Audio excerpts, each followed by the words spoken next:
A few weeks ago, we swapped our usual 27-foot gas-powered RV for something completely new, an all-electric RV from Grounded. In this video, we'll take a look at the vehicle itself as well as the company behind the build. Then we'll take a look at the inside of the RV and share our thoughts of what it's like to drive such an innovative vehicle. I'm quite nervous to drive. Could this be the future of RV travel? Let's find out. So let's get into how all of this started. Going back a few months ago, I was just casually scrolling through YouTube Shorts and I came across one about an all-electric RV, which Brendan and I were very into. I would just say green tech in general, whether it's batteries, solar, EVs.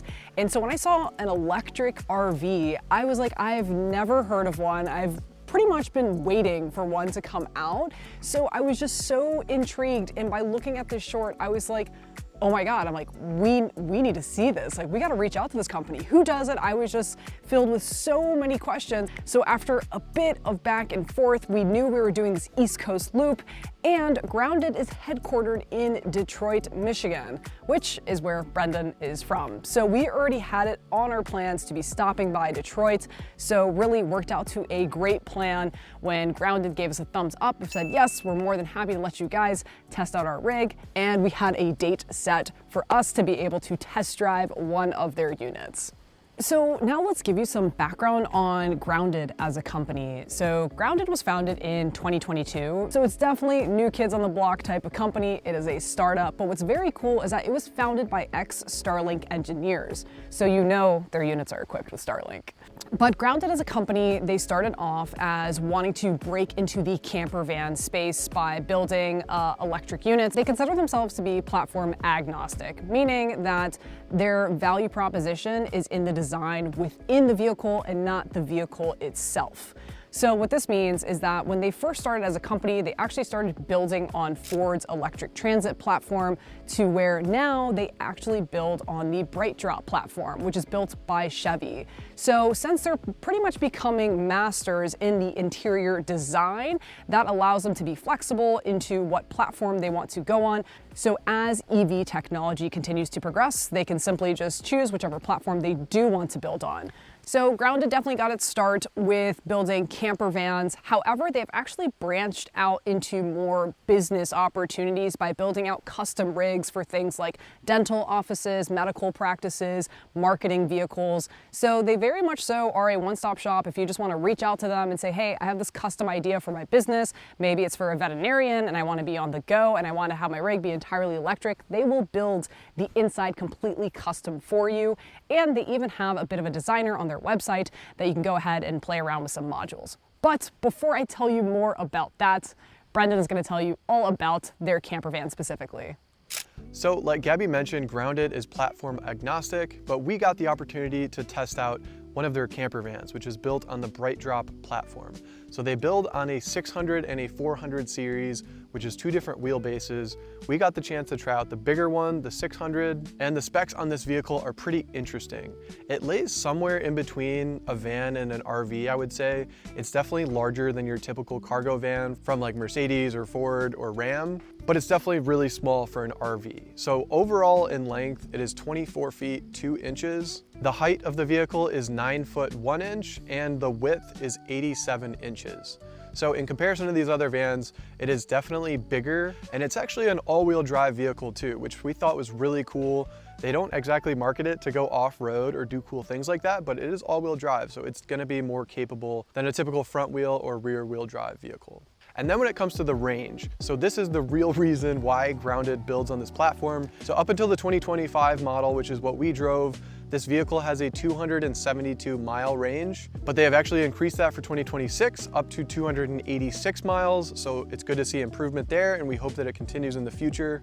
This is what a lot of companies have found as like a good sweet spot in range, because a lot of people don't need to drive more than 300 miles. You might argue with RVing, people do want to go longer distances, but then there starts to be trade-offs of how heavy the vehicle is, how long it takes to charge and stuff like that. So part of what we wanted to test here was getting a sense of, is this range actually accurate? So we got to take this for a test drive to see if the claims hold true. So it was at this point that we made our way to the headquarters of Grounded. We actually drove our RV there and they let us park our RV right on the property while we took the Grounded G3 out for a test drive. We actually initially were gonna take it overnight and some plans changed. They needed the vehicle back, so it ended up turning into just a test drive. So hopefully in the future we can take this out for a night or maybe a few nights and see what the camping experience is like. But this was kind of our impression of the driving experience. Yeah. I'm like quite nervous to drive, but we're about to head out from Grounded's HQ. All right, gang, we're in drive. Let's see. Oh my god, oh my god, oh my god. This thing feels gigantic. It's crazy that this is smaller than our RV. Intro to driving this. Okay. Get me out of here.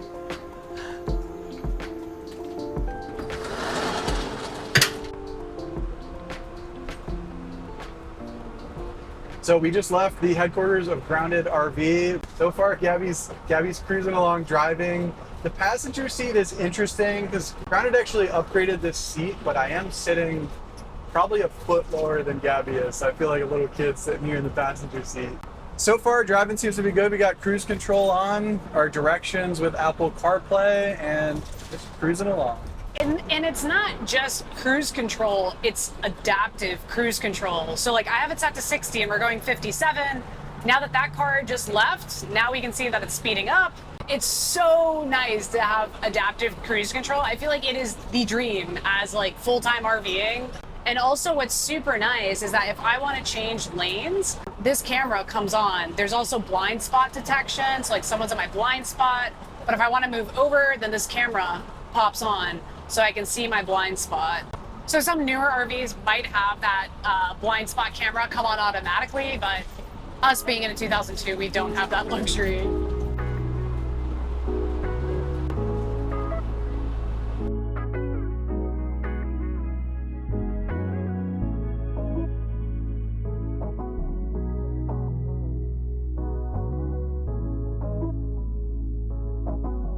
Okay, just pulling over for a quick coffee break. We're about an hour into our trip, driven 57 miles. It still says we have 78% left on the battery with a 232 mile range. So far this thing's looking good. How is it to drive?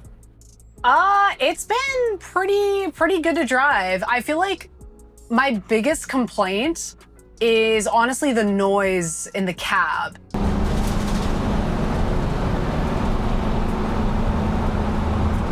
But aside from that, it's so smooth. The adaptive cruise control is by far my favorite feature. It just makes driving so effortless. Having the CarPlay, having the cameras, all of that has been so nice. The torque or the acceleration, it's not that fast compared to other electric vehicles. Typically electric vehicles, they have fantastic torque. What about in comparison to an RV? In comparison to an RV, it's probably comparable. It's funny because the engine and everything itself is silent, but it's all the road noise. But to be fair, out of all the states that we've been to, driving up from Florida to Michigan by a landslide has the absolute worst roads. So this thing, if you were to take it cruising on some Florida roads, it would be way quieter. And, you know, another point too of driving that I will add here is it is so neat that typically, I was expecting to feel it, but when you're driving an RV, typically you get big sways of wind when a semi truck passes by. And in this, you don't get that. Like I've seen semis come up, I kind of brace myself on the steering wheel and there you just feel nothing. You don't get the sways, and it's definitely been slightly windy out. Like you can see the trees and everything. And typically when you can see the trees moving on the side of the highway in our RV, you will be able to feel it in the steering wheel. And in this, I have felt nothing. So it has honestly been a breeze to drive. So easy. But when I reach down, I can't pet Lilo. So that is a negative. There is a ton of space in here though, both for Lilo to lay down and then up here we've got our backpack, camera equipment. I guess you could put some more stuff up there, but cup holders.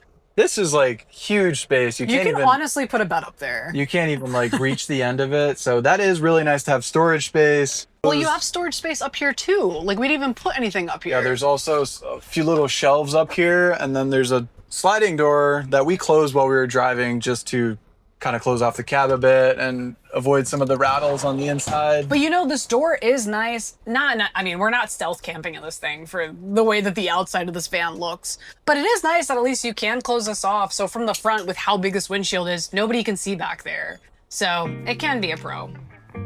Okay, now it is time for some coffee. Ta-da! Look at that step down. But check this thing out. It is so cool looking.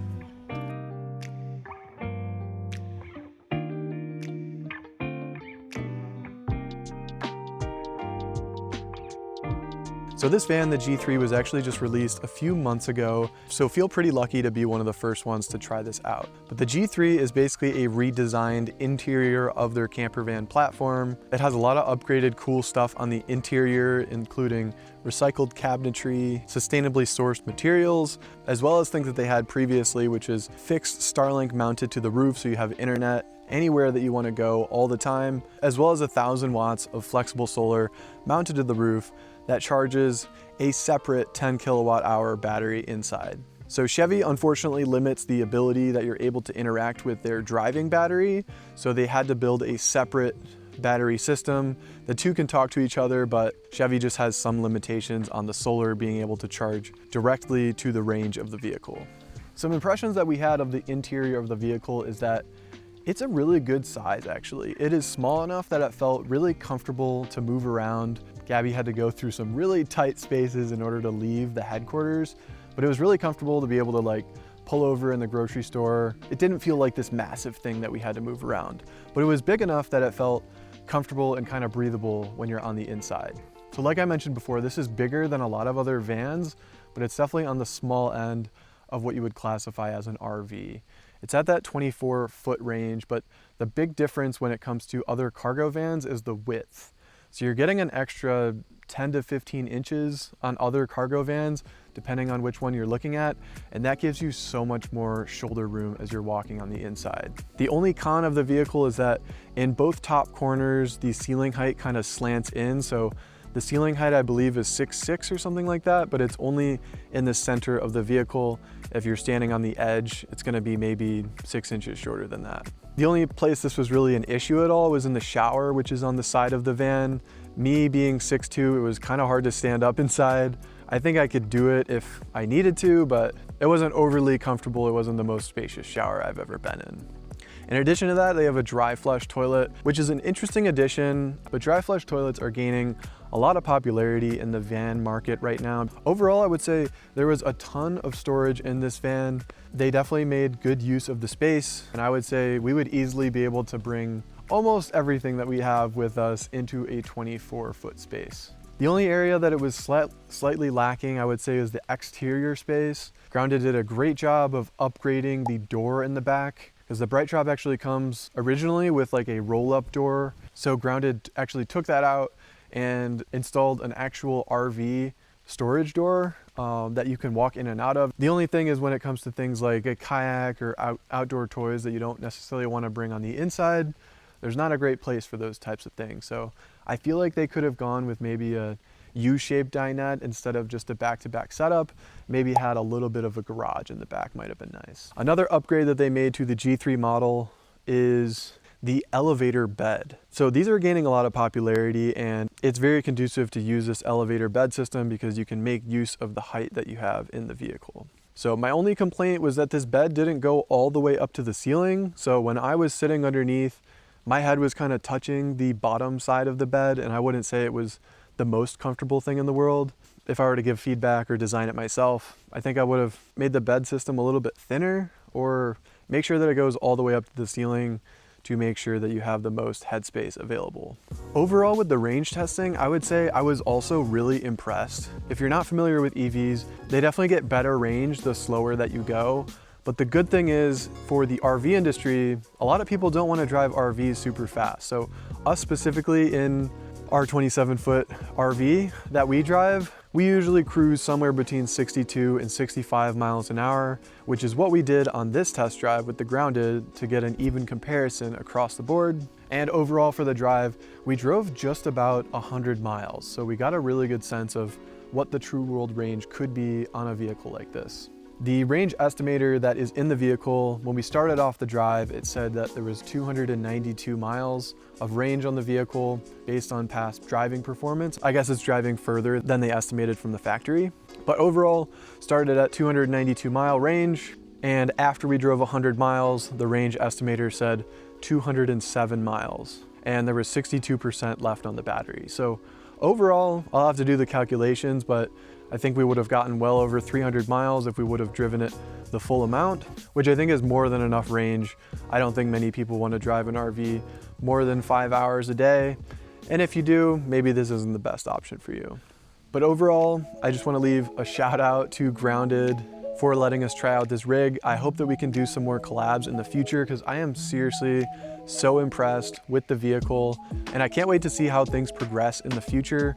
This is just the beginning and maybe it's not taking over the world right now, but I could definitely see how we're headed in that direction. All right, thanks guys for checking out this video. Let me know if you have any questions. Leave them in the comments below. I'll do my best to answer, but thanks for watching and make sure to stay tuned for future videos.